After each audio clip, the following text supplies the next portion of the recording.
Estudiantes de noveno del curso de Geometría y Estadística, bienvenidos a la primera clase del segundo periodo académico, currículo flexible, Colegio Cooperativo 2020. Estamos estudiando en casa para aprender y no para perder. Esta es la guía de conocimiento número 1. Esta es la semana del 20, que va a ser la semana del 20 al 24 de abril. Vamos a mirar aquí geometría y matemáticas. Empecemos con geometría. Esta parte de la guía se llama polígonos semejantes. Tema muy sencillo que lo podemos encontrar para los que tienen el texto guía, el libro de matemáticas de noveno. Está en la unidad 6, desde en la página 202 y la 203, y se aparece como título polígonos semejantes. Entonces ahí aparece una situación para analizar y para aprender. Entonces, vemos que Ana duplicó las longitudes del primer trapecio, este trapecio que está acá, y obtuvo el segundo trapecio. O sea, cuando dice duplico, quiere decir que multiplicó por 2 todas las medidas. Pero al hacer eso no alteró las medidas de los ángulos. O sea, los cuatro ángulos de acá también tienen el mismo valor los cuatro ángulos de acá tienen el mismo valor de los cuatro ángulos de acá. A pesar de que la figura sea más grande, la medida de los ángulos en ambos casos miden lo mismo. ¿Qué relación existe entre los dos trapecios? Bueno, pues entonces los lados de los trapecios presentados por Ana forman una proporción, es decir, son segmentos proporcionales. El segundo trapecio es una ampliación del primero. ¿Por qué? Pues si lo miramos, esta medida de aquí es 2 y como la duplicó, ahora mide aquí 4. En la parte de arriba, la base superior, mide 2,3. Como Ana la duplicó, entonces ahora ya en el siguiente trapecio ya mide 4,6, el doble, lo multiplicó por 2. Entonces, dos figuras son semejantes si sus segmentos correspondientes son proporcionales. Claro, este segmento de acá es proporcional con este. No son semejantes, son proporcionales. Y sus ángulos correspondientes son congruentes. O sea, este ángulo B es congruente con este ángulo de acá. Este A de acá es congruente. Tienen el mismo valor en grados, ¿no? Los puntos, lados y ángulos que corresponden entre figuras semejantes son elementos homólogos. El cociente entre los lados homólogos de dos figuras semejantes se llama razón de semejanza. Entonces, si nosotros dividimos 4,6 con 2,3, entonces estamos encontrando un cociente y el valor de ese cociente sería 2. O sea que la razón de semejanza es 2. Tengamos en cuenta que todas las figuras son congruentes, son semejantes, pero al revés no funciona. No todas las figuras semejantes son congruentes. Algunas sí, otras no. ¿Listo? Tenemos otro ejemplo. Miramos que nos presentan aquí esta medida de A o AD, que mide 10 unidades, y esta HE mide 5 unidades. Aparentemente ahí podemos mirar que es el doble o es la mitad, ¿cierto? Depende cómo lo analicemos. Del grande al pequeño o del pequeño al grande. Y dice que son semejantes, o sea que el cuadrilátero ABC, ADCB es semejante con FGH. Como nos están diciendo que es semejante, entonces quiere decir que el ángulo A es congruente con el ángulo B. También una manera de nombrar el ángulo A es el ángulo BAD. ¿Y cómo se nombraría el otro? FEH. Estaríamos hablando del mismo ángulo, del ángulo A y el ángulo E, para este caso, ¿no? Bueno, y todos son congruentes. Bueno, pero ¿qué no es congruente? Los lados homólogos forman las siguientes proporciones. O sea, el lado AB dividido en el EF, en este que está acá. ¿Sí miran? En el EF. Y lo mismo se haría con AD, con EH, CB con GF, DC con HG, y todos esos forman una promoción, un cociente. una proporción, un cociente. Entonces, ese cociente, pues como solo conocemos estos dos valores, 10 y 5, entonces 10 dividido 5 le da 2. O sea que la razón de semejanza es 2. ¿Listo? Hay que repasar el teorema de Tales para los que tengan o no tengan para los que tengan el libro, el texto guía en matemática de noveno, van a la unidad, ahí mismo en la unidad 6, está una página antes, en la página 200 y la 201, para que repasen el teorema de Tales. Ahora pasemos a estadística. En estadística vamos a mirar las medidas de tendencia central. Entonces, antes de empezar, analicemos una situación y aprendamos de ella. Mario, que es un mesero, trabaja en un restaurante durante 5 días a la semana y cada día recibe una propina. Estas son las cantidades que recibió la semana pasada: 13.200, 9.700, 10.500, 11.400, 10.500. Ahora preguntan que en promedio cuánto dinero recibió Mario esa semana en propinas. Pues entonces tenemos que primero saber cuánto recibió en total en toda la semana. Pues sumamos la cantidad y nos da 55.300. Pero es que ese dinero, ¿en cuánto tiempo lo recibió?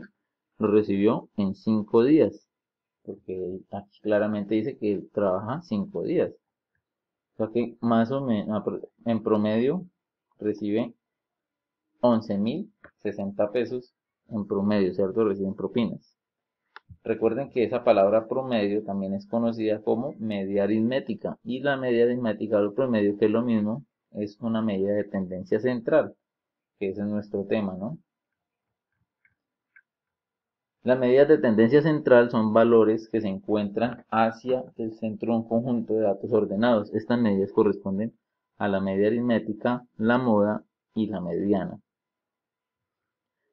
La media aritmética X, que es una variable, bueno, el símbolo es una X con una rayita arriba. ¿Cómo se calcula? Pues ese cociente, ¿sí?, entre la suma de todos los valores de la misma y el número de estos. Entonces, miremos un ejemplo.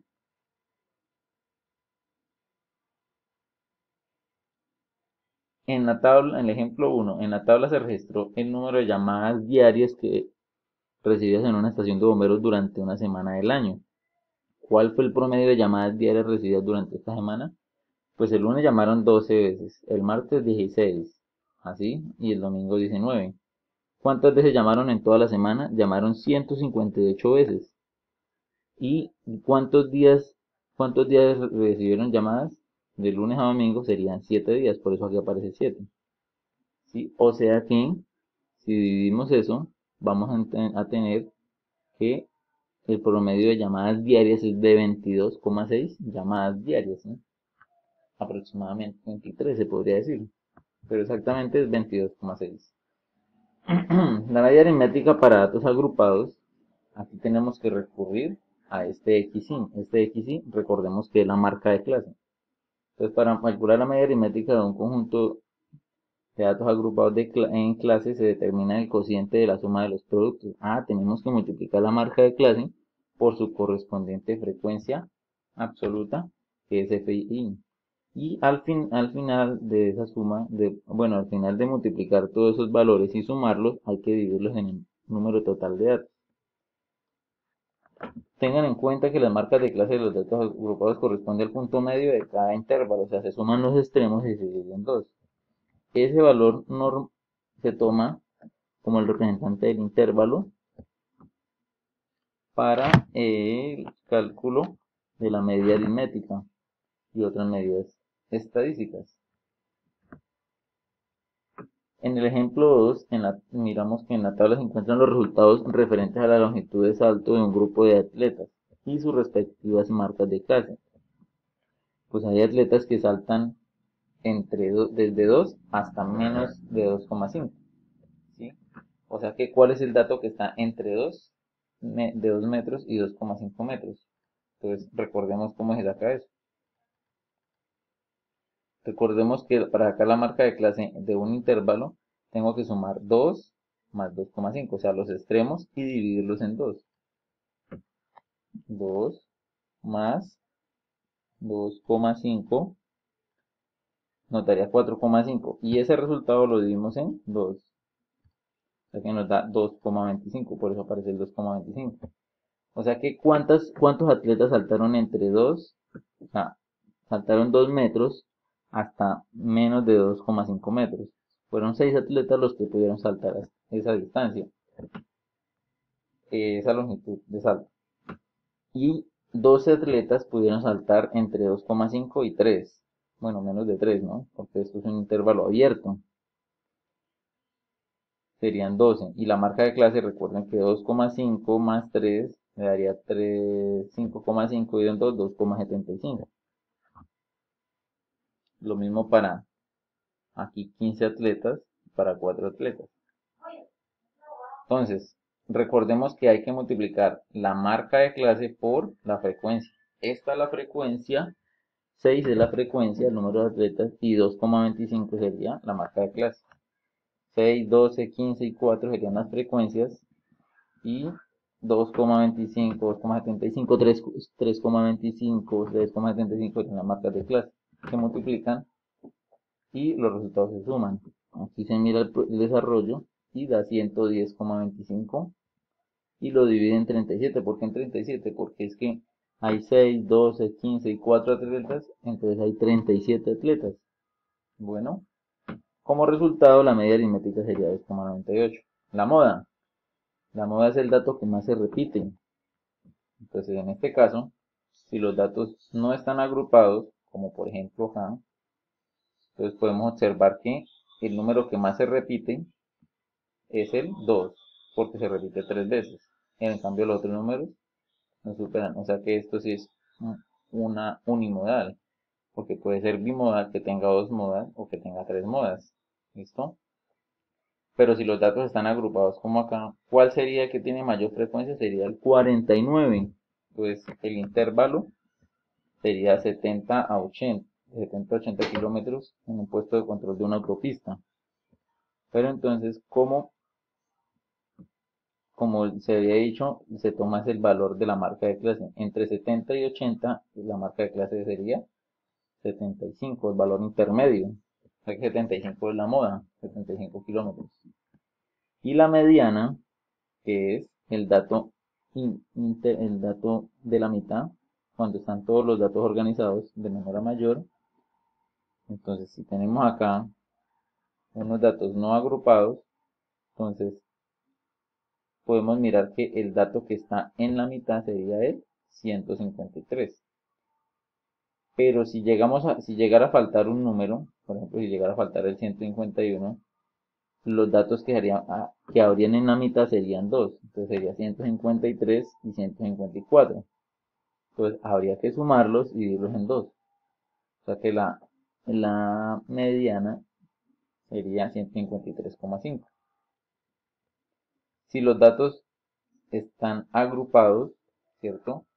Entonces lo que tenemos que hacer es saber cuántos estudiantes hay en total. Entonces hay 73 estudiantes y sacarle la mitad. O sea, hay 36,6 estudiantes. ¿En qué parte de estos se pasan más de 36,5 estudiantes? En 50. Si se fijan en 50, sería el intervalo entre 157 y 160 centímetros. Y sería el intervalo porque en 50 es la primera frecuencia acumulada con mayor o igual a 36,5 estudiantes, ¿no? Del grado noveno. Bueno, entonces igualmente vamos a seguir aclarando dudas más adelante en Zoom. Repasen en la casa. Recuerden que también tengan presente que no estamos estudiando en casa para aprender y no para perder.